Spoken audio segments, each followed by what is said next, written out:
नमस्कार, सगरमाथा प्राइम समाचारमा स्वागत छ। म अर्जुन नेपाल। नमस्कार, म ज्योति पौडेल। समाचारको सुरुमा मुख्य समाचार।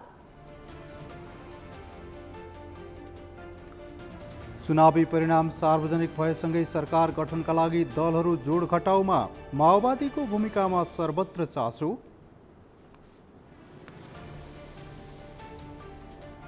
जनमत पार्टीका अध्यक्ष सीके राउतको राजनीतिक सक्रियता बढ्यो। सरकार गठनका लागि मध्य प्रदेशको नेतृत्व गर्न पाउनुपर्ने शर्त।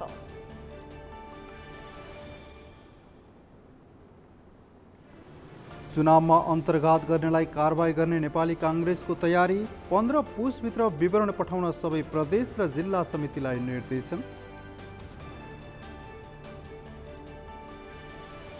सरकारले नेपाली नागरिकलाई स्वदेशमा नै रोजगारी सिर्जना गर्न सक्नुपर्ने श्रम मन्त्री कुँवरको धारणा। स्वदेशमा रोजगारी सिर्जनाले विदेश पलायन रोक्न सकिने भनाए। र शहरी विकास मन्त्रालयद्वारा सुकुम्बासी व्यवस्थापन गर्न समिति गठन। नदी किनारका बसोबासीबारे अध्ययन प्रतिवेदन पेश गर्ने।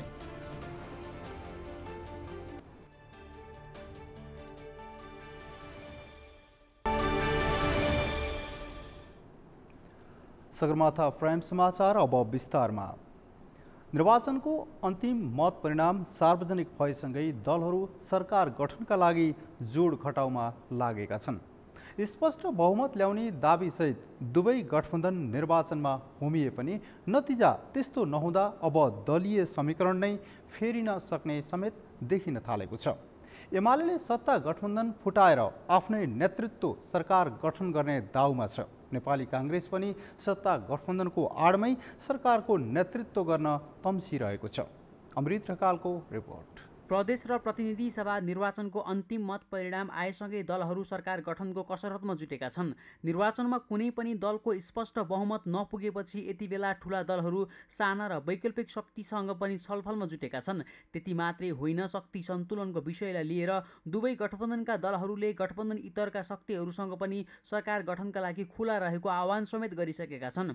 सत्ता गठबन्धनलाई कम्तीमा पनि 15 वर्ष निरन्तरता दिने दाबीसहित निर्वाचनमा होमिएको माओवादीले निर्वाचनको मत परिणाम आए लगत्तै एमालेसँग पनि सहकारी गर्न सकिने निर्णय गरिसकेको छ। अध्यक्ष दाहाललाई प्रधानमन्त्री दिन काङ्ग्रेसले आनाकानी गरे माओवादीले एमालेसँग सहजै सहकारी गर्न सक्ने एमाले स्रोतको दाबी छ। यद्यपि माओवादी केन्द्रका नेताहरूले भने समाजवादको यात्रा तय गर्न एमाले पनि सँगै रहनुपर्ने भएकाले एमालेसँग दूरी नबढाउने बताएका छन्। राजनीतिक स्थायित्व र स्थिरता चाहने हो, हामीले अस्थिरता चाहने होइन। अस्थिरतामा बाट चाहिँ फाइदा उठाउनको लागि पनि माओवादीले कहिल्यै पनि त्यस्तो किसिमको प्रयत्न गरेन, अस्थिरता निम्ताउनको लागि पनि प्रयत्न गरेन। हामीले चाहिँ राजनीतिक स्थायित्व र जिम्मेवार पार्टी भएको हुनाले हामीले भोलि बिहान समाजवादी क्रान्ति सम्पन्न गर्नुपर्छ। यही पार्टीले गर्नुपर्छ, यसैको नेतृत्वले गर्नुपर्छ, यसैभित्रबाट नेतृत्व निर्माण गरेर गर्नुपर्छ। नेकपा माओवादी नै हो जसले भोलि बिहानको र नेपालको चाहिँ वामपन्थी शक्ति नै हो समाजवादी क्रान्ति सम्पन्न गर्ने शक्ति। यसलाई चाहिँ हामीले एमालेलाई धेरै टाढा बनाउन पनि हुँदैन। सरकार निर्माणका लागि सबैभन्दा पहिला संसदको ठूलो दल नेपाली काङ्ग्रेसले पहल कदमी थाल्नेछ। त्यसका लागि काङ्ग्रेसले वर्तमान सत्ता गठबन्धनमा आबद्ध दलहरूका साथै जनमत पार्टी र नागरिक उन्मुक्ति पार्टीसँग छलफल गरिरहेको छ। सरकारको नेतृत्वमा माओवादी केन्द्रको दाबी र एमालेसँगको सहकारी सम्भावनाले अब बन्ने सरकारको समीकरणबारे आम चासो रहेको छ। काङ्ग्रेसले भने ठूलो दलको हैसियतले आफ्नै नेतृत्वमा सरकार गठन गर्नुपर्ने अडान राख्दै आएको छ। प्रधानमन्त्रीको सन्दर्भमा नेपाली काङ्ग्रेसले नेतृत्व लिँदा शेरबहादुरजी नै हुनुहुन्छ। उहाँ बाहेक अहिले अर्को विकल्प मैले देखेको छैन। अहिलेको प्रधानमन्त्री शेरबहादुर नै हो होइन। र गठबन्धनले हाम्रै के अरे हामी सबभन्दा ठुलो पार्टी भएको हुनाले हामीलाई नै के अरे प्रधानमन्त्री दिएर अरू पद उहाँहरूले लिनुहुन्छ जस्तो लाग्छ। र के भनेदेखि त्यसको बारेमा अन्तिम सरसल्लाह हुन सकेको छैन। त्यो सरसल्लाहबाटै हामीले गर्छौँ। निर्वाचनको सङ्घारमा गठबन्धनबाट जसपालाई फुटाउन सफल भएको एमाले अहिले पनि गठबन्धन भत्काउने दाउमा छ। त्यसका लागि एमाले अध्यक्ष ओलीले विगतको तिक्ततापूर्ण सम्बन्धलाई भुलेर सहकारी गर्न माओवादी केन्द्रका अध्यक्ष दाहाललाई फोन समेत गरिसकेका छन्। नयाँ सरकार निर्माणका लागि एमाले वाम शक्तिहरूसँग मात्रै होइन काङ्ग्रेससँग पनि छलफल सुरु गरेको बताइएको छ। यद्यपि एमाले काङ्ग्रेससँग भन्दा पनि आफ्नो नेतृत्वमा वाम शक्तिहरू बीचकै सहकारीको पक्षमा देखिएको छ। हिसाब किताब मिल्यो भने हामी 60% सरकार बनाउन सक्छौँ। नेपालमा पनि के अरे सङ्घीय सरकार पनि बनाउन सक्छौँ हामी। त्यो लक्ष्य पुरा गर्नको लागि दिनरात नभनिकन अब हाम्रो पहल कदमी सुरु हुनुपर्छ, हाम्रो सक्रियता सुरु हुनुपर्छ, हाम्रो सुझबुझ गर्ने दूरदर्शी चाहिँ तपाईँको के अरे दूरदर्शी त्यही प्रकट हुनुपर्छ, हाम्रो आफ्नो चाहिँ योग्यता क्षमता त्यही प्रकट हुनुपर्छ। दलहरूलाई केन्द्र सरकारसँगै प्रदेश सरकारको समीकरण पनि मिलाउनु पर्ने चुनौती छ। प्रदेश 1 मधेस प्रदेश र लुम्बिनी प्रदेश बाहेकका 4 प्रदेशमा सत्ता गठबन्धनको बहुमत छ भने प्रदेश 1 मा एमाले नेतृत्वको बहुमत छ। वाम शक्तिहरू एक भएको अवस्थामा मधेस प्रदेश बाहेकका प्रदेशमा वाम गठबन्धनको बहुमत पुग्ने देखिन्छ। त्यसैले सरकारको नेतृत्व हत्याउन यति बेला सबै दलहरू केन्द्रदेखि प्रदेशसम्मको समीकरणलाई ध्यानमा राख्दै सत्ता हत्याउने होडमा छन्। सगरमाथा टेलिभिजनका लागि अमृत ढकाल, काठमाडौँ। निर्वाचनको मत परिणाम अन्तिम चरणमा पुगेसँगै जनमत पार्टीका अध्यक्ष सीके राउतको राजनीतिक सक्रियता बढेको छ। सरकार निर्माणका लागि मध्य प्रदेशमा निर्णायक शक्ति बन्ने निश्चित भएसँगै अध्यक्ष राउतको मूलधारको राजनीतिक दलसँगको भेटवार्ता बाक्लिएको हो। जनमत पार्टीले मध्य प्रदेशको नेतृत्व गर्ने र केन्द्रमा अन्य दललाई समर्थन गर्ने प्रस्तावसहित दुवै गठबन्धनका नेताहरूसँग संवाद गरिरहेको छ। अमृत ढकालको रिपोर्ट। प्रदेश र प्रतिनिधि सभा निर्वाचनको मत परिणाम अन्तिम चरणमा पुगेसँगै जनमत पार्टीका अध्यक्ष सीके राउतले राजनीतिक सक्रियता बढाएका छन्। केन्द्रदेखि मध्य प्रदेश र लुम्बिनी प्रदेश सरकार गठनमा निर्णायक शक्ति बन्ने निश्चित भएसँगै अध्यक्ष राउतले काठमाडौँमा राजनीतिक सक्रियता बढाएका हुन्। अध्यक्ष राउत विगत केही दिनदेखि काठमाडौँमा व्यस्त छन्। अध्यक्ष राउतले प्रधानमन्त्री शेरबहादुर देउवा, माओवादी केन्द्रका अध्यक्ष पुष्पकमल दाहाल, नेपाली काङ्ग्रेसका नेता विमलेन्द्र निधि, गृहमन्त्री बालकृष्ण खाँड लगायतका नेतासँग भेटवार्ता गरेका छन्। नयाँ सरकार गठन गर्न सत्ता गठबन्धनलाई नै हम्मे परेका बेला प्रधानमन्त्री देउवा र अध्यक्ष राउत बीचको भेटवार्ता सकारात्मक भएको काङ्ग्रेस नेताहरू बताउँछन्। जुन पार्टीहरू आउन इच्छा राख्छन् जुन पार्टीहरू आउन इच्छा राख्छ सबैलाई ढोका खुल्लै छ। हामी सबैसँग कुरा गर्छौँ। अब सीकेजीसँग कुरा भइसकेको छ, समाजवादीसँग पनि एक चरण कुरा भएको छ होइन। र के भनेदेखि हामीहरू सबैसँग कुरा गर्छौँ होइन। त्यसले गर्दाखेरि अब जो मित्रहरू जो के अरे जुन पार्टी आउन चाहन्छन् आउँछन् उहाँहरूलाई हामी समेट्छौँ। त्यसो त जनमत पार्टीका अध्यक्ष सीके राउतको विपक्षी गठबन्धनका दलहरूसँग पनि निरन्तर छलफल भइरहेको छ। एमालेका दोस्रो र तेस्रो तहका नेताहरूले सरकार निर्माणका लागि आफूहरूलाई प्रस्ताव गरेको जनमत पार्टीको दाबी छ। जनमत पार्टी सरकारमा सहभागी हुने निश्चित भए पनि कुन गठबन्धनमा संलग्न हुने भन्नेमा अझै अन्यल छ। मध्य प्रदेशमा मुख्यमन्त्री सहित केन्द्रमा महत्त्वपूर्ण मन्त्रालय दिए कुनै पनि गठबन्धनलाई समर्थन गर्न सक्ने जनमत पार्टीको भनाइ छ। दुईटै हो, यसमा अन्यथा लिनै पर्दैन। मुख्यमन्त्री बन्न पाउनु त राम्रो कुरा हो नि, त्यहाँको सरकार नेतृत्व लिएपछि नै केही काम गर्ने हो। बाहिरबाट काम गर्ने भए त बाहिर हामी ठिकै थियो नि, किन चुनाव लड्नु पर्थ्यो होइन। चुनाव लड्नको कारणै चाहिँ होइन, हामी नेतृत्व लियौँ, सरकारको नेतृत्व लियौँ, जहाँसम्म सरकारमा पुग्न सकिन्छ पुगौँ र त्यसपछि त्यहाँबाट जनताको लागि काम गरौँ भनेर न हो। त्यो यसमा मुख्यमन्त्रीमा दाबी गर्नु वा मध्य प्रदेश सरकारको नेतृत्व लिन खोज्नु, त्यहाँ सरकार बनाउनु वा केन्द्रमा पनि आफ्नो सरकारमा सहभागी हुनु आफ्नो पार्टी, त्यो चाहिँ एकदम बिल्कुलै नकारात्मक कुरा हुँदै होइन, त्यो एकदम सकारात्मक कुरा हो। त्यसैका लागि जनताले जनमत पनि दिएका हुन् ताकि हामी त्यहाँ पुगेर जनताको मागलाई सम्बोधन गर्न सकौँ। आगामी दिनमा दुवै गठबन्धनका दललाई सरकार बनाउँदा प्रदेशलाई समेत प्राथमिकतामा राख्नुपर्ने बाध्यता छ, किनकि केन्द्रको समीकरणले प्रदेशमा पनि प्रभाव पार्ने पक्का छ। विशेष गरी मध्य प्रदेशमा त जनमत पार्टीको समर्थन बिना कुनै पनि गठबन्धनलाई सरकार गठन गर्न सहज छैन। लुम्बिनी प्रदेशमा पनि जनमत पार्टी र नागरिक उन्मुक्ति पार्टीको समर्थनबाट मात्रै सरकार बन्ने अवस्था छ। त्यसैले दलहरू जनमत पार्टी र नागरिक उन्मुक्ति पार्टीलाई आफ्नो पक्षमा पार्ने कसरतमा छन्। यद्यपि जानकारहरूले भने वैकल्पिक शक्तिको सहारा बिना नै सरकार गठन गर्न मूलधारका दलहरूलाई सुझाव दिएका छन्। अब सरकार बन्नको लागि चाहिँ मेरो विचारमा व्यक्तिगत सोच्नुहुन्छ भनेदेखि त सरकार चाहिँ यी पुरानै पार्टीहरूले बनाउनुपर्छ। नयाँ आएका पार्टीहरू जो हतुत्व आएको छ र एउटा भड्काउ मत र बहकाउ मत पनि कति परेको हुनसक्छ र यो नयाँ आएको पार्टीको चाहिँ विश्व दृष्टिकोण के हो, सिद्धान्त के हो, सैद्धान्तिक आधार के हो, लक्ष्य के हो, गन्तव्य स्थल के हो भन्ने कुरो अझ प्रष्ट भइसकेको छैन। मूलधारका राजनीतिक दलको अकर्मण्यताबाट आजित जनताले यसपालि नयाँ र वैकल्पिक दललाई सरकार निर्माणको निर्णायक शक्ति बनाएर संसदमा पुर्याएका छन्। अब नयाँ र वैकल्पिक दलहरू कसरी संसदमा प्रस्तुत हुन्छन् त्यो भने हेर्न बाँकी छ। उनीहरू पनि पुराना दल जस्तै सत्ता र स्वार्थका लागि मात्रै लालायित हुन्छन् अथवा साँच्चीकै जनतालाई मन र देशलाई शिरमा राखेर काम गर्छन् त्यो भने हेर्न बाँकी छ। सगरमाथा टेलिभिजनका लागि क्यामेरामा सन्तोष अङ्कितका साथ म अमृत रकाल, काठमाडौँ। नेपाली काङ्ग्रेसको केन्द्रीय अनुशासन समितिले चुनावमा अन्तर्घात गर्नेलाई कारबाही गरेर 15 पुसभित्र विवरण पठाउन सबै प्रदेश र जिल्लाका अनुशासन समितिलाई निर्देशन दिएको छ। आज एक विज्ञप्ति जारी गर्दै काङ्ग्रेस केन्द्रीय अनुशासन समितिका सचिव प्रेम केसीले चुनावमा पार्टी र सत्ता गठबन्धनका उम्मेदवारलाई असहयोग गरेको भनी जिल्ला एवं प्रदेश अनुशासन समितिमा परेका उजुरीमाथि चाँडै निर्णय गरेर केन्द्रमा पठाउन निर्देशन दिएको हो। यदि जिल्ला र प्रदेश अनुशासन समिति गठन नभएका अवस्थामा तत्काल अनुशासन समिति गठन गरी कारबाहीको निर्णयसहित 15 पुसभित्र केन्द्रीय अनुशासन समितिमा पठाउनु पर्ने काङ्ग्रेसको विज्ञप्तिमा उल्लेख गरिएको छ।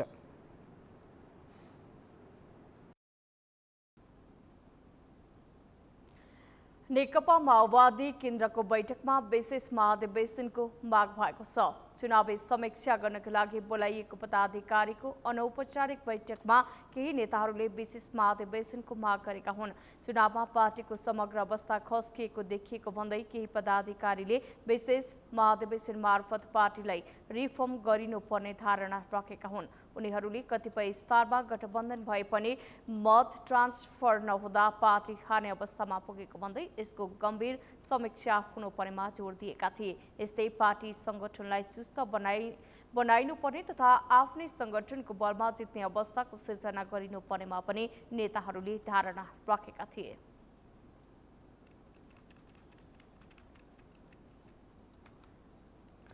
श्रम, रोजगार तथा सामाजिक सुरक्षा मन्त्री शेरबहादुर कुँवरले सरकारले नेपाली नागरिकलाई स्वदेशमा नै रोजगारी सिर्जना गर्न सक्नुपर्ने बताउनु भएको छ। उहाँले सरकारले नेपाली नागरिकलाई स्वदेशमा नै रोजगारी सिर्जना गरी विदेश पलायन हुनबाट रोक्न सक्नुपर्ने बताउनु भएको हो। उहाँले देशले पर्याप्त रोजगारी सिर्जना गर्न नसकेको र रोजगारी सिर्जना गरेको ठाउँमा नेपाली श्रमिकहरूको आकर्षण नभएकाले स्वदेशमा नै नयाँ व्यवसायहरू खोलेर रोजगारीको वातावरण मिलाउनु पर्ने बताउनुभयो। मन्त्री कुँवरले नेपालमा रहेका कम्पनीहरूमा काम गर्ने नेपाली मजदुरहरू भन्दा विदेशीहरू बढिरहेको भन्दै नेपाली श्रमिकहरूलाई नेपालमै रोजगारीको व्यवस्था गर्न सरकार पछिल्लो समय लागि परेको बताउनुभयो। उहाँले गत आर्थिक वर्षमा मात्रै 6,30,000 श्रम स्वीकृति लिएर विदेश गएको तथ्याङ्क रहेको बताउनुभयो। हामीले मिडिया मार्फत के सहयोग गर्न सक्छौँ गर्नुपर्ने हुन्छ। दोस्रो कुरा विदेश यो गत आर्थिक वर्षमा मात्र 6,30,000 श्रम स्वीकृति लिएर विदेशमा गएकाहरूको सङ्ख्या छ। भिजिट भिसा लुकेर गएकाको सङ्ख्या कति छ थाहा छ। स्टेन भिसा लिएर गएकाहरूको सङ्ख्या कति छ थाहा छैन। त्यहाँ अनेक खालका पीडा छ। भिजिट भिसा नल्याऊ आए भन्दैछु। नेपालको श्रम ऐनले भिजिट भिसा लिएर गएकाहरूलाई सुविधा केही पनि दिँदैन। बोल्यो रिस्क पर्दाखेरि, रिस्क मोल्दाखेरि श्रम स्वीकृति लिएकोलाई मात्र बिमाको सुविधा छ, अरू सुविधा छ, त्यो भिजिट भिसालाई सुविधा छैन। तर यो कुरा पनि आम सञ्चार माध्यमले ल्याउनु पर्यो, एक्सेस गर्नु पर्यो। मन्त्री कुँवरले श्रम मन्त्रालयबाट विदेशबाट फर्किएकाहरूका लागि पुनः एकीकरणको कार्यक्रम ल्याइएको भन्दै कार्यक्रमलाई अझै प्रभावकारी बनाउन आवश्यक रहेको बताउनुभयो।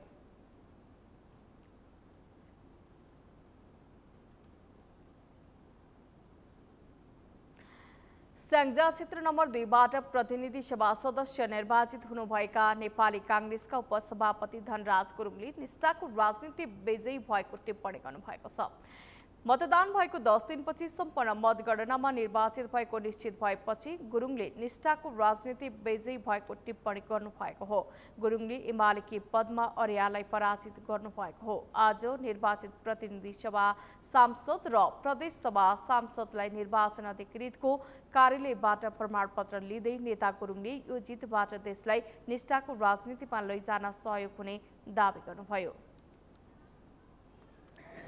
वास्तवमा एउटा निष्ठाको राजनीतिको लागि चाहिँ फेरि माथि उठाउन खोजेको जस्तो मलाई लागेको छ। यसलाई निष्ठाको राजनीतिको यात्रालाई अगाडि बढाउनका लागि हामी अहोरात्र खट्नेछौँ र विश्वास दिलाउन चाहन्छु कि यो सिङ्गै नेपाल, समृद्ध नेपाल बनाउने लक्ष्य लिएर हामी हिँडिरहेको हामीलाई आज निर्वाचन क्षेत्र 2लाई फेरि एउटा मोडेल, एउटा चाहिँ नमुना, यो क्षेत्र बनाउने हाम्रो चाहिँ ध्येय छ, लक्ष्य छ। त्यो लक्ष्य र ध्येयलाई पुरा गर्नको लागि यहाँले सहयोग गर्नुहुनेछ भन्ने मलाई म विश्वास पनि व्यक्त गर्दै बिदा चाहन्छु।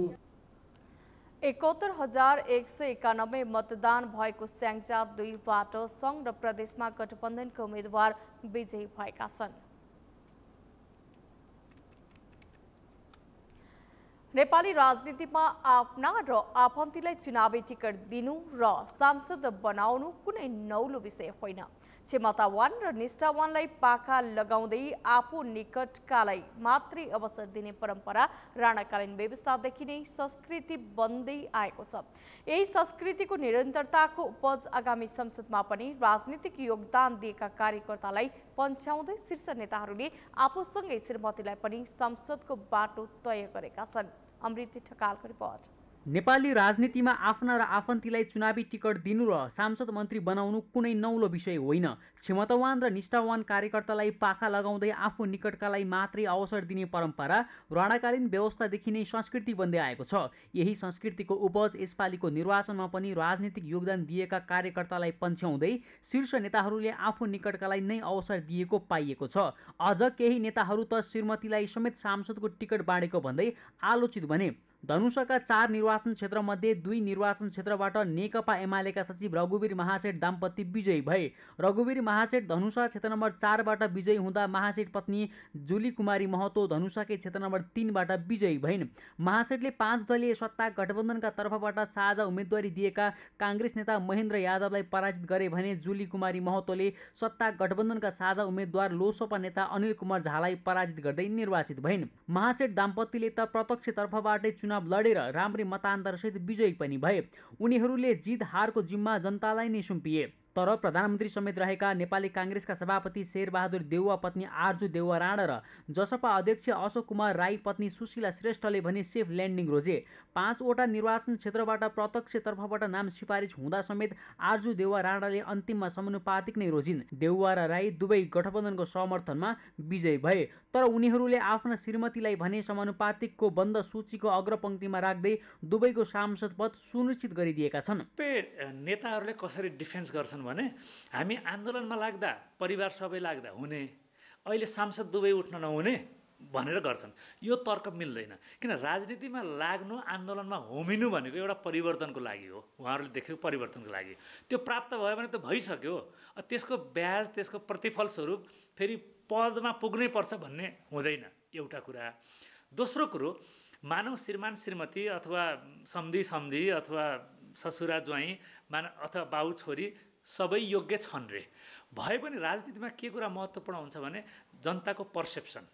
किन त्यति धेरै वितृष्णा छ त्यसको पछाडि त इतिहास छ नि, हैन? आज कोही कसैको छोरी हुँदैमा, कोही कसैको श्रीमती हुँदैमा किन नपाउने, मेरो पनि त राजनीतिक इतिहास छ, योगदान छ भन्छन् नि। त्यो भनेको फेरि त्यतिसम्म ठिक छ, तर यति धेरै जनताको वितृष्णा छ र त्यो कुरा अस्वीकृत छ आम रूपमा। किनभने नेपालको यी राजनीतिक दलका फेरि पनि चरित्र यस्तो छ कि त्यो आफ्नालाई मात्रै ठाउँ बनाउने। त्यसो त उम्मेद्वारको नाम सिफारिस भएकै बेला पनि श्रीमान श्रीमतीलाई नै सांसद बनाउन खोजिएको भन्दै जनस्तरबाट नेताहरूको आलोचना भएको थियो। तर नेताहरूले जति नै जे गरे पनि हामी नै त हो, हाम्रो विकल्पमा अरू को छ र भन्ने अहमका साथ अघि बढ्दा कतिपय प्रत्यक्षमा आफू लडेर श्रीमतीलाई समानुपातिकको सूचीमा राख्न खोज्दा उनीहरू नै पराजित भएका छन्। गृहमन्त्री बालकृष्ण खाँडले आफू प्रत्यक्षमा लडेर श्रीमती मन्जु खाँडलाई समानुपातिकमा सुरक्षित गर्न खोज्दा आफै पराजित भए। यस्तै माओवादी केन्द्रका वर्षमा पुन र ओनसरी घरती दुवैले प्रत्यक्ष निर्वाचन लड्दा जनताले पुनलाई विजयी गराउँदै घरतीलाई पराजित गरे। त्यसो त कोही कसैको श्रीमती वा श्रीमान हुँदैमा चुनाव लड्नै हुँदैन भन्ने होइन। राजनीतिक योगदान भएका जो कोही क्षमतावान पनि सांसद हुनुपर्छ र राज्यको उच्च तहमा पुगेर नीति नियम तर्जुमा गर्नुपर्छ। तर सानोतिनो राजनीतिक आन्दोलनमा सहभागी भएकै कारण सधैँभरि एउटै नेताका श्रीमान श्रीमतीलाई मात्रै अवसर दिने काम भने बन्द गरिनुपर्छ। देश र जनताका लागि राजनीति भन्ने मूलधारका राजनीतिक दलका नेताहरू परिवारवादमा अल्झँदा राजनीतिप्रति नै आम मानिसको गलत धारणाको विकास हुन पुगेको राजनीतिक जानकारहरूको भनाइ छ। परिवारकै सबै सदस्यले राजनीतिक पद पाउनु समावेशिताको सिद्धान्तको पनि विरुद्ध रहेको उनीहरूको ठम्याइरहेको छ। सगरमाथा टेलिभिजनका लागि क्यामेरामा सुनिल कोहिलका साथमा अमृत ढकाल, काठमाडौँ। प्राइम समाचारमा पालो भएको छ विश्रामको। विश्रामपछि शहरी विकास मन्त्रालयद्वारा सुकुम्बासी व्यवस्थापन गर्न समिति गठन, नदी किनारका बसोबासीबारे अध्ययन प्रतिवेदन पेश गर्ने। हाल नेपालमा 42,000 मेट्रिक टन रासायनिक मल मौजदात रहेको कृषि मन्त्रालयको दाबी, 45,000 मेट्रिक टन युरिया मल ल्याइदिए।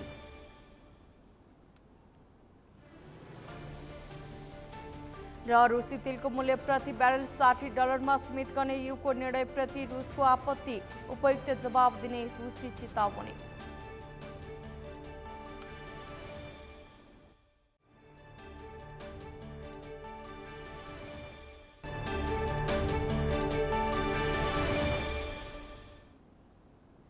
विश्रामपछि पुनः स्वागत छ। अब बाँकी समाचार। प्रमुख निर्वाचन आयुक्त दिनेश कुमार थपलियाले सामुदायिक रेडियोहरूको भविष्य सुनिश्चित गर्नका लागि विज्ञापन बजार विस्तार हुनुपर्ने बताउनु भएको छ। थपलियाले सामुदायिक रेडियोहरूको वृद्धि सँगसँगै विज्ञापन बजारको पनि विस्तार हुनुपर्ने बताउनु भएको हो। उहाँले गाउँ गाउँमा रेडियो पुगेको भए पनि रेडियोले उत्पादन गर्ने विषयवस्तु भने एउटै हुने गरेको बताउनुभयो। को विषयमा हामीले अलिक फरक ढङ्गले सोच्नुपर्छ हामीलाई भन्ने लाग्यो र हामीले त्यति बेर यो संविधान जारी हुनासाथ तपाईहरु साथीहरु पनि त्यसमा संलग्न हुन्छ। हामीले आम सञ्चार नीति बनायौं र त्यो आम सञ्चार नीतिभित्र हामीले अब कहीं आम सञ्चार माध्यमलाई पनि मर्जरको पोलिसीतिर जानुपर्छ कि भनेर केही संकेत गर्यौं। म अहिले तपाईहरुलाई यहाँ उभिएर यत्रो सहयोग गर्नुभएको छ। जति धेरै जहाँ खुल्ला पनि रेडियो बजिदिने, हाम्रै सूचना समाचार जाने, यति आनन्दको भएको सन्दर्भमा मर्जरतिरै जानुहोस् त भन्दिन। त्यसो भनेन भने तपाईहरु टिक्नुहुन्छ कि टिक्नुहुन्न भन्ने पनि डर छ। यो दुईटाका बीचमा एउटा उपयुक्त तालमेल र व्यवस्थापन गर्ने प्रक्रिया खोज्नुपर्छ भन्ने मलाई लाग्छ। उहाँले रेडियोहरू झुकाव र लगावका कारण समस्यामा परेको बताउनुभयो। रेडियोहरू कुनै लगावबाट मुक्त भएर स्वतन्त्र हुनुपर्ने उहाँको भनाइ छ।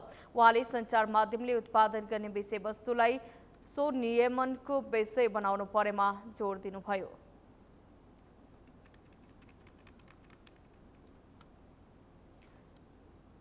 शहरी विकास मन्त्रालयले सुकुम्बासी व्यवस्थापनबारे अध्ययन गरी प्रतिवेदन बुझाउन समिति गठन गरेको छ। मन्त्रालयले आज सुकुम्बासी व्यवस्थापनबारे अध्ययन गरी प्रतिवेदन बुझाउन समिति गठन गरेको हो।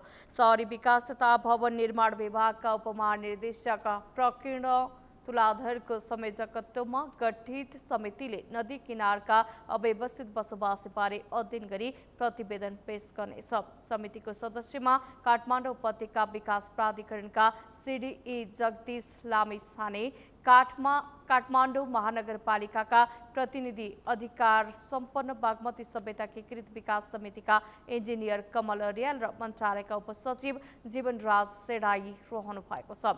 अधिकार सम्पन्न बागमती सभ्यता एकीकृत विकास समितिले बागमती नदी, सहायक नदी तथा उपसहायक नदी करिडोर खाली गराउन लागिरहेको बेला शहरी विकास मन्त्री मेटमणि चौधरीले आज सम्बद्ध निकायका प्रतिनिधिसँग छलफल गरेपछि समिति गठन गरिएको हो। 2 दिन अघि मन्त्री चौधरी सुकुम्बासीका लागि इचङ्गु नारायणमा बनाइएको सरकारी भवन निरीक्षण गरिसक्नु भएको छ। कृषि तथा पशुपक्षी विकास मन्त्रालयले देशभरका डिपोमा 42,000 मेट्रिक टन रासायनिक मल मौजदात रहेको जनाएको छ।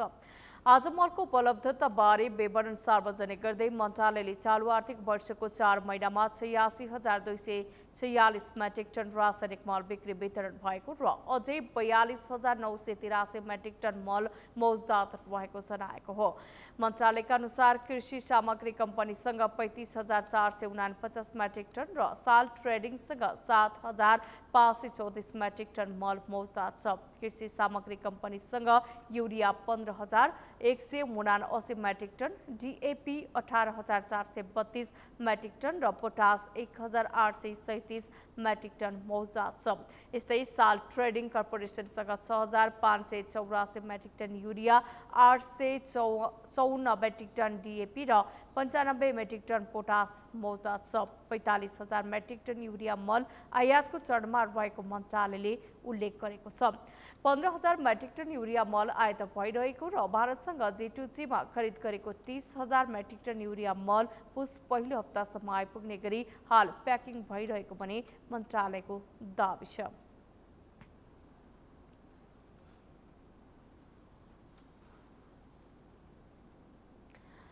नेपालमा विद्युतीय सवारी साधनमा सर्वसाधारणको चासो र आकर्षण बढ्न थालेको छ।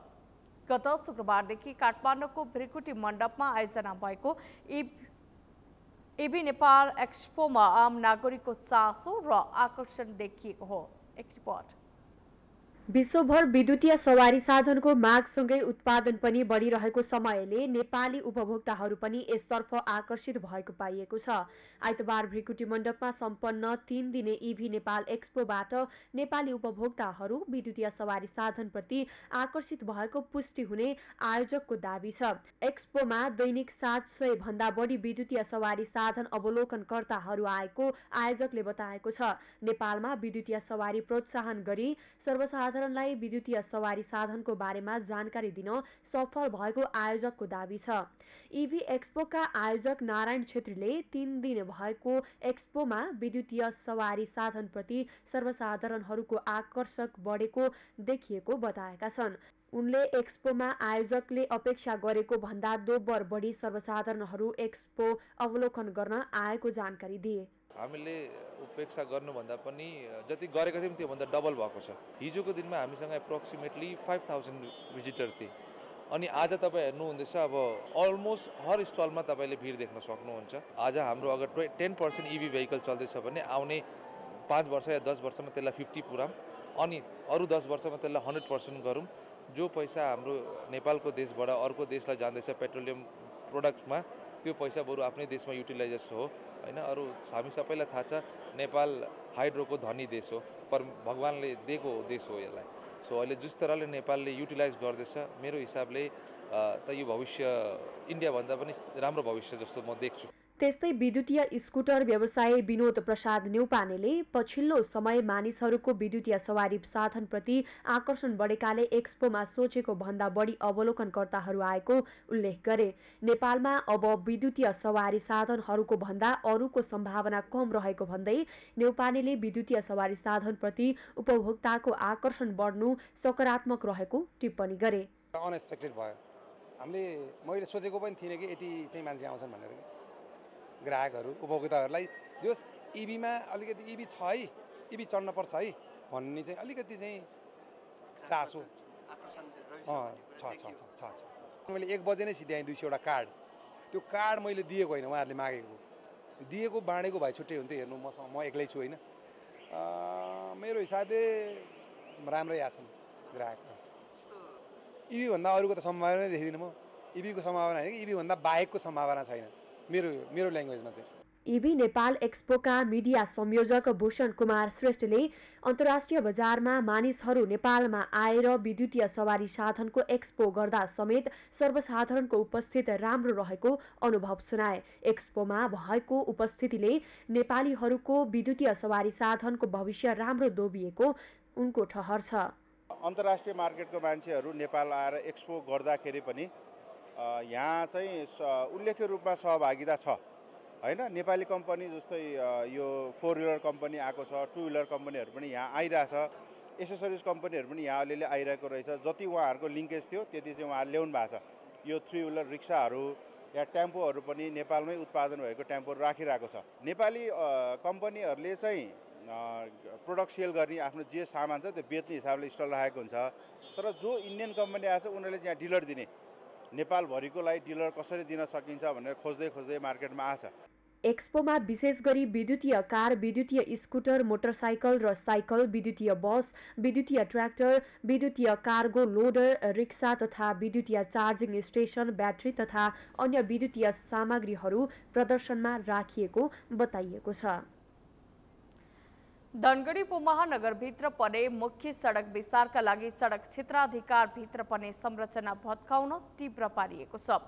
उपमहानगरपालिकाले सडक क्षेत्र अधिकारभित्र पर्ने संरचना खाली गर्न पत्राचार गर्दै सरकारी संरचना भत्काउन सुरु गरेको थियो। उपमहानगरले केही निजी संरचनामा समेत डोजर लगाए पनि हाल घरधनीहरू स्वस्फूर्त रूपमा संरचना भत्काइरहेका छन्। चाँडै सडक क्षेत्र खाली गराएर 2 वर्षभित्र सडक निर्माण सम्पन्न गर्ने लक्ष्य उपमहानगरले लिएको छ। कैलालीबाट दिनेश विष्टको रिपोर्ट। धनगढी उपमहानगरपालिकाको वडा नम्बर 1 कैलाली पुलदेखि वडा नम्बर 8 क्याम्पस चोकसम्म सडक छेउका संरचना हटाउन निर्देशन दिएको थियो। उपमहानगरले विस्तृत योजना प्रतिवेदन DPR तयार गरेर त्यहाँ लगत्तै सडकको दायाँ बायाँ 15-15 मिटर सडक क्षेत्रभित्र पर्ने संरचना हटाउने निर्णयलाई कार्यान्वयनमा ल्याएको हो। करिब 2300 मिटर सडक फराकिलो बनाउने योजना अनुसार संरचना हटाउने काम भइरहेको छ। उपमहानगरको यो निर्णयलाई नगरवासीले खुलेर समर्थन गर्दै आफ्नो संरचना भत्काइरहेका छन्। कैलाली पुलदेखि क्याम्पस चोकसम्मको करिब 2300 मिटर सडक फराकिलो बनाउने योजना अनुसार संरचना हटाउने काम भइरहेको छ। नगरको यो कार्यमा सबैले सघाउनुपर्छ। त्यही कारणले गर्दा विद्यालयका सडकहरूलाई पनि हामीले भत्काउने आदेश यो दियौँ, अनुमति दियौँ भनौँ। अब उहाँहरूको कार्यमा सहभागी हुने, सहयोग गर्ने, यो त पब्लिकका लागि गरिएको कार्य हो। नगरपालिकाको पनि मलाई लाग्छ कुनै स्वार्थ नहोला यसमा, धनगढी उपमहानगरपालिकाको। अब नितान्तै यहाँका जनतालाई सेवा दिनको लागि, बाटो व्यवस्थित गर्नको लागि, दुर्घटना कम गराउनको लागि, अझ बजार व्यवस्थापनको लागि गरिएको होला। त्यो राम्रो कार्य हो, त्यसमा हामी सबै सन्तुष्ट नै रहनुपर्छ। तर पनि अब यो निजी स्तरका जो घर भएका मालिकहरू हुनुहुन्छ र उहाँले पनि आदेश त दिइसक्नु भएको छ भन्ने मैले सुनेको छु। देश विकास हुनलाई अथवा सहर विकास हुनको लागि चाहिँ उहाँहरूले एकताले चाहिँ त्यो दिन कन्जुसाइ, जमिन दिने कन्जुसाइ गरेकै हो। उहाँहरू मुद्दा हाल्नसम्म पनि पुग्नु भएकै हो, मैले जहाँसम्म गएर थाहा पाएको अनुसार। तर अहिले उहाँहरू चाहिँ हामी चाहिँ विकास विरोधी होइन रहेछ कि अथवा हाम्रो सहर चाहिँ भोलि कुरूप हुन्छ कि हाम्रो कारणले भन्ने उहाँहरू चिन्तामा भएर उहाँहरू चाहिँ अब लब यसको बाटो विस्तार गर्ने क्रममा ब्याक हुन चाहिरहनु भएको छ। कैलाली पुलदेखि क्याम्पस रोड हुलाकी सडकको शून्य बिन्दुसम्म सडक चौडा बनाउने काममा घरधनीहरूले खुलेर सहयोग गर्न थालेका छन्। उपमहानगरले सडक चौडा बनाउने निर्णय कार्यान्वयनमा ल्याएसँगै घरधनीहरूले आफ्नो संरचना भत्काउन सुरु गरेका छन्। उपमहानगरले सडक चौडा बनाउन गरेको निर्णयले नगरवासी खुसी छन्। यो निर्णयको पालना गरे धनगढी साँच्चै सुन्दर हुने स्थानीयको विश्वास छ। घर भत्किरहेछन् उनीहरूलाई त निकै समस्या होला, हामी हिँड्नेहरूलाई भन्दा उहाँहरूलाई बढी समस्या होला।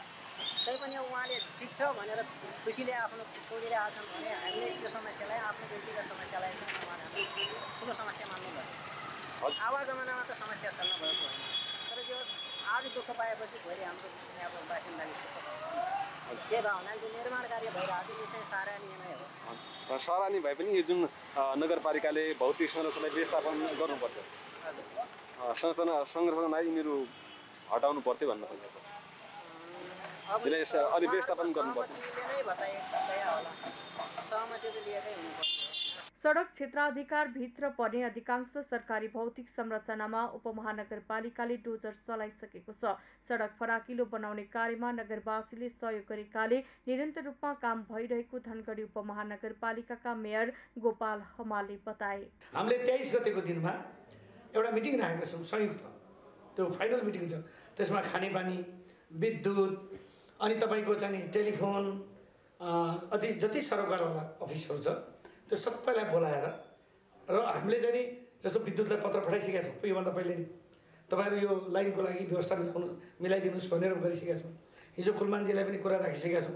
योभन्दा अगाडि पनि कुलमानजीलाई 4 महिना अगाडि हामी यो सडक बनाउँदैछौँ, यो सडकलाई अन्डरग्राउन्ड बनाइदिनुहोस् भनेर भनेको थियो। हिजो त्यो कुरा फेरि पुनः उहाँलाई रिमाइन्ड गरायौँ। त्यसै गरेर चाहिँ नि खानेपानीदेखि लिएर सबैलाई यो कुरा सर्कुल गर्छौँ। हामी अब संयुक्त रूपमा प्रदेश सरकार सहितको एउटा मिटिङ राखेर अब फाइनल स्टेजमा अब टेन्डर निकाल्ने प्रक्रियामा गइसक्यो। 60 करोड प्रदेश सरकारको लागतमा धनगढी उपमहानगरपालिकाको कैलाली पुलदेखि क्याम्पस चोकसम्म मुख्य सडक चौडा गरिन लागेको हो। संरचना भत्काउनका लागि सूचना जारी गर्दा उपमहानगर विरुद्ध परेका मुद्दा समेत फिर्ता लिने क्रम निकै बढेको छ।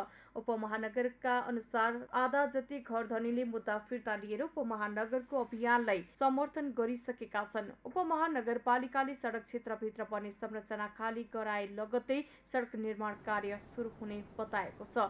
सो सडक निर्माण सम्पन्न भएसँगै धनगढीको स्वरूप परिवर्तन हुने अपेक्षा गरिएको छ। सगरमाथा टेलिभिजनका लागि कैलालीबाट दिनेश विष्टको रिपोर्ट। राजधानी काठमाडौँमा कहिल्यै समाधान नहुने सवारी पार्किङको समस्या झन्झन विकराल बन्दै गएको छ। काठमाडौँ महानगरले पार्किङको समस्या हल गर्न बेला बेलामा नयाँ कार्ययोजनाहरू अगाडि ल्याइरहन्छ, तर पार्किङ समस्या जिउँको त्यों छ। सवारी साधनको बढ्दो सङ्ख्या तर सीमित स्थान हुँदा व्यवस्थापनमा चुनौती भएको छ। मेनुका लम्सालको रिपोर्ट। काठमाडौँका इन्द्रचोक, असन, न्यू रोड जस्ता व्यस्त बजारदेखि अन्य सरकारी कार्यालयहरूमा समेत पार्किङको उस्तै समस्या छ।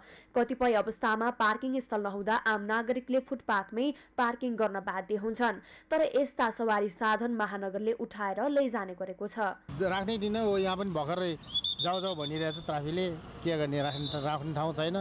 कहीँ अब उता ललितपुर भए त बस्नु पाइन्छ, यहाँ त पाउँदैन। काठमाडौँमा पार्किङको समस्या अहिलेको होइन, वर्षौंदेखिको हो। 2076 सालमा काठमाडौँ महानगरले अव्यवस्थित पार्किङ कम गर्ने उद्देश्यले 5 स्थानमा स्मार्ट पार्किङ भन्दै सेवा सुरु गर्यो, तर ती नाममात्रका पार्किङबाट पनि समस्या कम हुन सकेको छैन। सडकको आधा भूभाग ओगटेर बनाइएका यस्ता पार्किङ सर्वसाधारणका लागि सहजीकरण भन्दा पनि निजी कम्पनीलाई कमाई खाने भाँडो बनेको छ।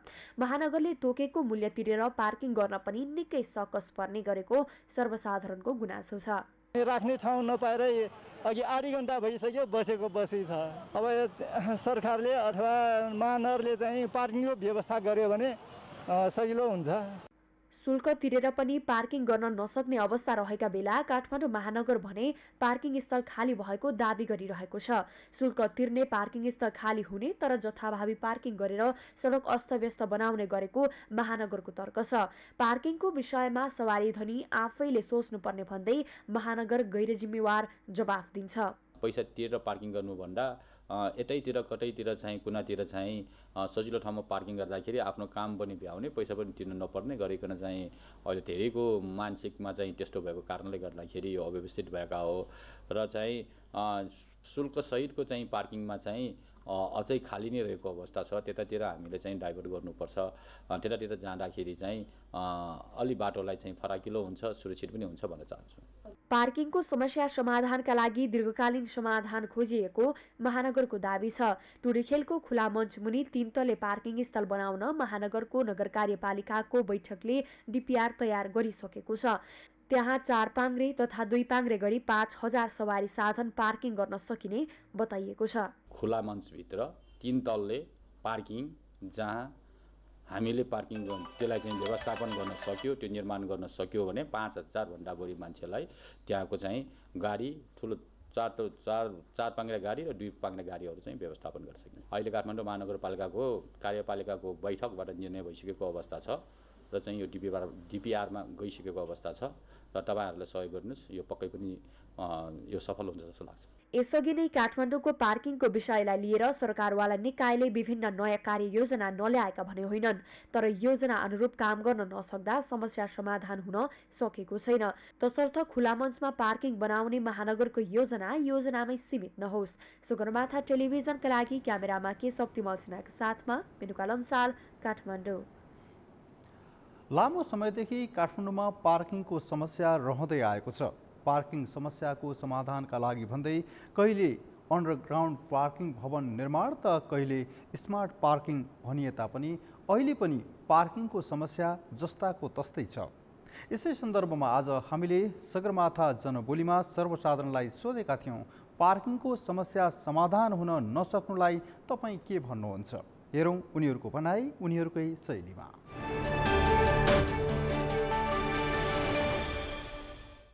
पाउने पनि नहुने थियो होला जस्तो लाग्छ मलाई। अब यो त अरूलाई पनि हानि भयो नि त, हामी यसरी बस्दाखेरि हैन। तर सरकारले चाहिँ नि यहाँ अब महानगरले हुन्छ कि के गर्ने हुन्छ यो चाहिँ नि सुवर्ण तरिकाले चाहिँ नि व्यवस्थित गर्नै पर्छ तपाईँको।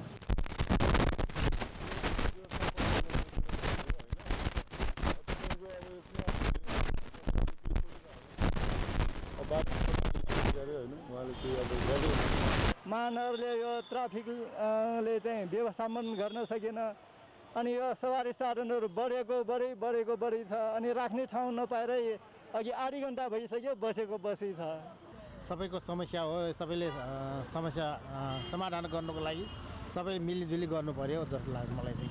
महानगरले व्यवस्था नि गर्नुपर्छ जस्तो लाग्छ मलाई चाहिँ। हजुर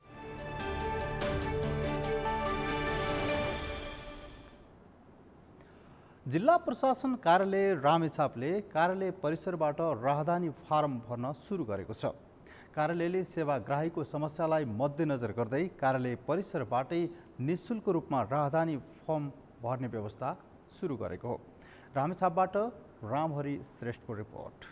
रामेछापको जिल्ला प्रशासन कार्यालय आसपास रहेका अधिकांश पसल व्यवसायी राहदानीको अनलाइन फर्म भर्ने बहानामा चर्को शुल्क लिने गरेका छन्। राज्यले निःशुल्क गराएको अनलाइन फर्म भर्न ती व्यवसायीहरूले नागरिकसँग चर्को शुल्क वसुल्ने गरेको नागरिक तहबाट बारम्बार गुनासो आएको प्रशासन कार्यालयले जनाएको छ। जहाँ विद्युतका सामग्रीहरू बेचबिखन गर्न राखेको छ, तर यहाँ अनलाइन फर्म भरिन्छ, यहाँ राष्ट्रिय परिचय पत्रको फारम भरिन्छ, यहाँ राहदानीको फारम भरिन्छ भनेर चाहिँ साइनबोर्डहरू झुन्ड्याएको छ। अनि त्यहाँ पब्लिकहरू चाहिँ गएर चाहिँ अथवा त्यहाँबाट फर्म फिलअप गरेर आएको पब्लिकहरूसँग हामीहरूले यहाँ इन्टरेक्सन गर्दाखेरि चाहिँ कति पब्लिकहरूसँग मनमौजी तरिकाले चाहिँ सेवा शुल्कहरू लिएको पाइयो। जस्तै त्यसमा हजुरको अब हामीहरूसँग यहाँ पब्लिकको गुनासो चाहिँ मलाई चाहिँ 200 पनि नभनौँ, अझ 250बाट स्टार्ट गर्नुहुन्छ उहाँहरू भनेर भन्नुहुन्छ। 250बाट चाहिँ अब 700, 1000, 800सम्म लिएको पाइयो। प्रशासन कार्यालयमा सेवा लिन आउने सेवाग्राहीको बारम्बारको गुनासोका आधारमा कार्यालयले कार्यालय तहबाटै निःशुल्क सेवा सुरु गरेको छ। राज्यले नागरिक स्वयंले समेत घरैबाट निःशुल्क रूपमा अनलाइन फर्म भर्न मिल्ने व्यवस्था मिलाएको छ। तर फर्म भर्न नजाने तथा सोझा सिधा नागरिकका लागि सहयोग स्वरूप कार्यालय परिसरबाटै यो सेवा सञ्चालन गरिएको सहायक प्रमुख जिल्लाधिकारी घिमिरेको भनाइ छ। कार्यकक्ष चाहिँ हामीले शुक्रबारबाट अस्ति 16 गतेबाट नै सुरु गऱ्यौँ, तर सेवा प्रवाह चाहिँ आज हामीहरूले चाहिँ यही 18 गतेबाट हामीले सेवा सुरुवात गरेका छौँ।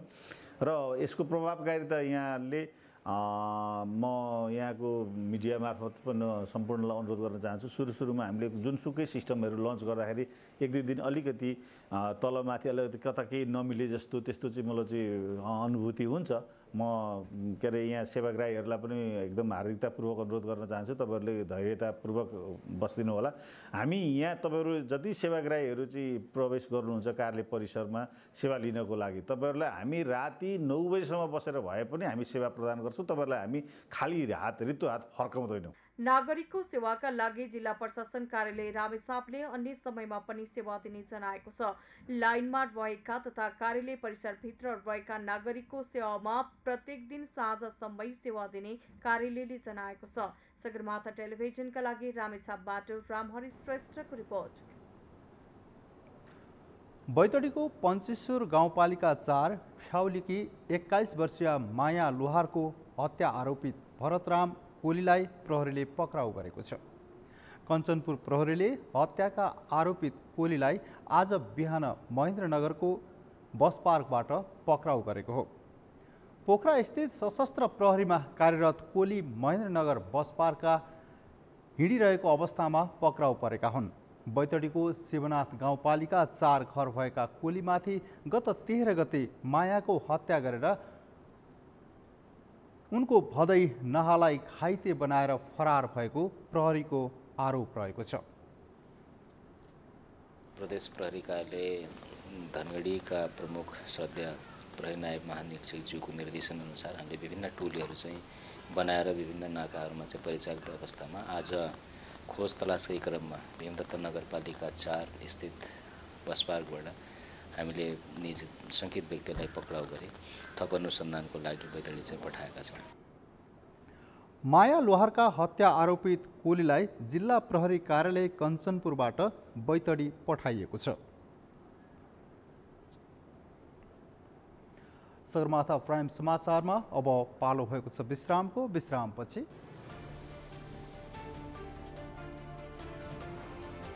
रुसी तेलको मूल्य प्रति ब्यारेल $60 सीमित गर्ने ईयूको निर्णयप्रति रुसको आपत्ति, उपयुक्त जवाफ दिने चेतावनी।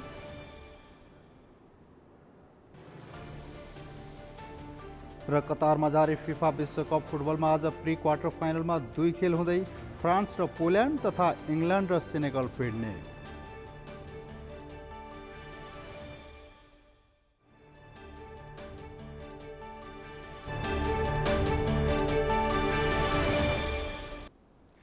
प्राइम समाचारको अन्त्यमा मुख्य समाचार पुनः पटक।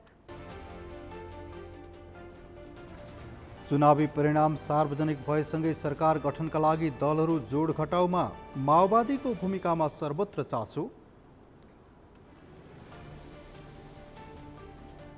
जनमत पार्टीका अध्यक्ष सीके राउतको राजनीतिक सक्रियता बढ्यो, सरकार गठनका लागि मध्य प्रदेशको नेतृत्व गर्न पाउनुपर्ने शर्त।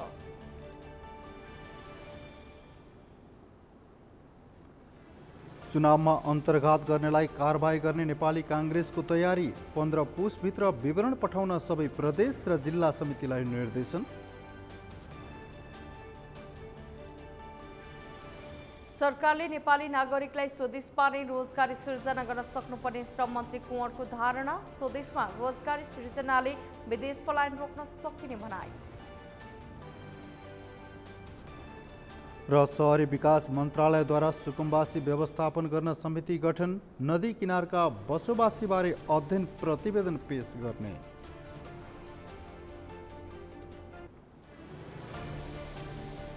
हौस् त सगरमाथा प्राइम समाचार अहिलेले सक्यो। तपाईँ समाचार बुलेटिनका साथै सगरमाथा टेलिभिजनका सम्पूर्ण कार्यक्रम www.sagarmatha.tv मा पनि पढ्न र हेर्न सक्नुहुनेछ।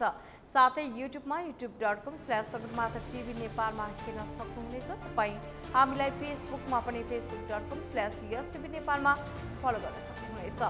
समाचारको शिखर नेपालको गौरव, नेपालको पहिलो न्युज च्यानल सगरमाथा टेलिभिजन हेर्दै गर्नुहोला। नमस्कार।